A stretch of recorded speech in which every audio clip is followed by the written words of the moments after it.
Alhamdulillahi Rabbil Alamin. Ang lahat ng pagpupuri, pasasalamat, pagdadakila at pagbabalik loob ay kay Allah. Nawa ang kapayapaan, pagpugay, pagpapala ay mapasa ating mahal na propeta sallallahu alaihi wasallam. Mga minamahal na kapatid sa Islam, Assalamualaikum warahmatullahi wabarakatuh. At sa lahat ng mga hindi pa Muslim, magandang araw sa inyong lahat. Mga minamahal na kababayan, sa mga oras na ito ay nais kong talakayin kung paano ang isang bagay ay magiging Diyos-Diyosan. Katulad halimbawa ng hawak kong ito. Paano ito magiging Diyos-Diyosan? Dahil marami sa atin na hindi nakakaunawa ng tamang konsepto ng pagsamba. So bago ang lahat, nais ko munang talakayin o balikan ang kwento patungkol sa ating ama sa pananampalataya na si Abraham kasama ang kanyang angkan. Nang sabihin, nang tanungin ni Abraham ang kanyang angkan, ang kanyang ama, "Ma hadhihi at-tamathul lati antum laha aakifun?" Ano nga ba ang itong mga repulto na ito na kayo ay dito yumuyuko at sumusujud nagpapatira pa? So sumagot ang mga angkan o mga kaanak ni Abraham, qalu wajadna abaana laha abidin. Ito ang nakasanayan namin, kinagisnan namin o natutunan namin mula sa aming mga magulang na kami ay nagiging alipin sa mga ribulto na ito. Sinabi ni Abraham, "Laqad kuntum antum wa aba'akum fi dhalalin mubin." Katotohanan, kayo at ang inyong mga magulang ay nasa kaligawan. Sa mga minamahal na kababayan, noong marinig ito ng mga kaanak o angkan ni Abraham, sila ay nagalit, nagbistulang ang kanilang galit kay Abraham.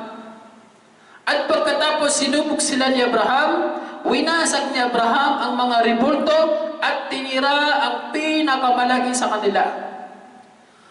Pagkatapos, noong nakita nila na nawasak ang mga ribulto at na mayroong natira na pinakamalaki at binigyan ng malaking palakol, hinuli nila si Abraham at tinanong.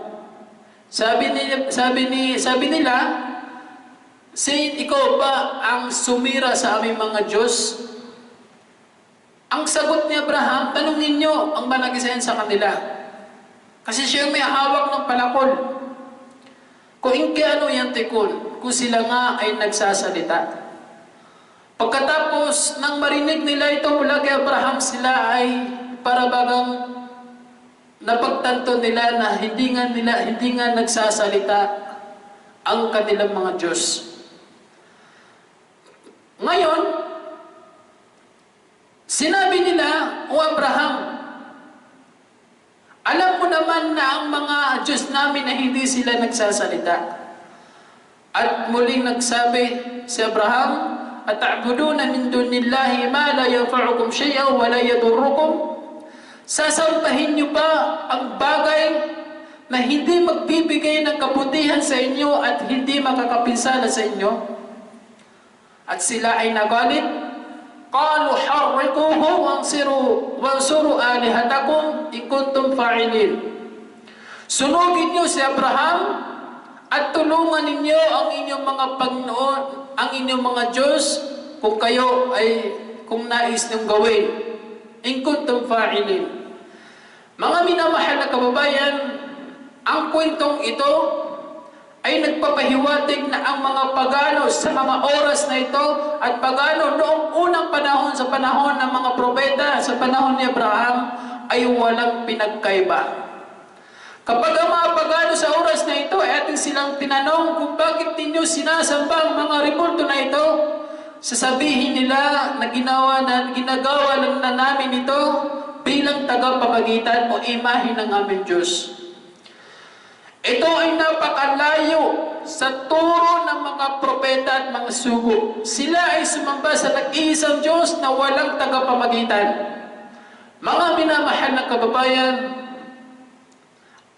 muli ating babalikan paano ang bagay na ito ay nagiging Diyos. Nagiging Diyos-Diyosan. Kapag dito ka yumuko, dito ka nagpasalamat, dito ka humiling ng tulong, dito ka humingi ng gabay, dito ka umiyak, dito ka yumuko o nagpatirapa, yun ay may tuturing na pagsamba. At ang ginawa mo yun ay may tuturing na ito ng Diyos-Diyosan. At walang pinagkaiba na sa plastic na ito. Sa kahoy na iyong kinuha doon sa bundok at hinugisan mo na mukha ni Jesus. At doon ka sa Kanya nagpasalamat, nanalangin, at ginawa mong tagapamagitan sa Diyos, yun ay may tuturing na Diyos-Diyosan at yun ang pinakamalaking kasalanan sa Diyos.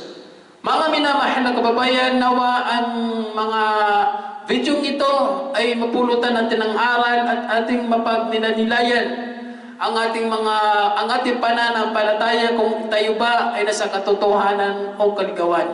Barakallahu fikum wa jazakumullahu khairan. Assalamu alaikum wa rahmatullahi wa barakatuh.